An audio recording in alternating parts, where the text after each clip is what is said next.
Hi, this is Nathan Tintle. In this Learning Goal video, we will discuss how to use cards to simulate the null hypothesis of no association between a binary categorical variable and a quantitative variable. We will use the bicycling to work example to talk about this learning goal. For this data, one option for the statistic is to take the average commute time when he rides the carbon bike and then subtract from that the average commute time with the steel frame bike and find a difference of 0.53 minutes. Now, to simulate the next S in this 3S strategy that we're looking at to draw a conclusion here about what bike he rides and whether that's associated with his commute time. To simulate no association, then there's no relationship or association between the bike he picks and the commute time. To simulate this no association, what we're going to do is re-randomize the days to the bikes. Remember, Dr. Groves flipped a coin each morning to decide which bike he would ride. If the null hypothesis is true, then the bike he rides has nothing to do with how long it takes him to get to work. So we can simulate this by starting with writing the 56 different commute times on 56 index cards or slips of paper.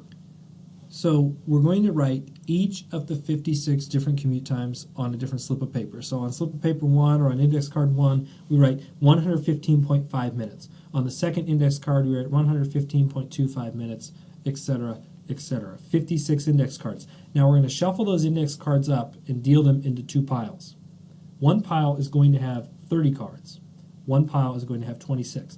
Why 30 and 26? Well, because there were 30 days that Dr. Groves rode a steel frame bike in the real data, and 26 days that he rode a carbon frame bike in the real data. So we're going to re-randomize the commute times to which bike, 30 and 26, just like in the real data.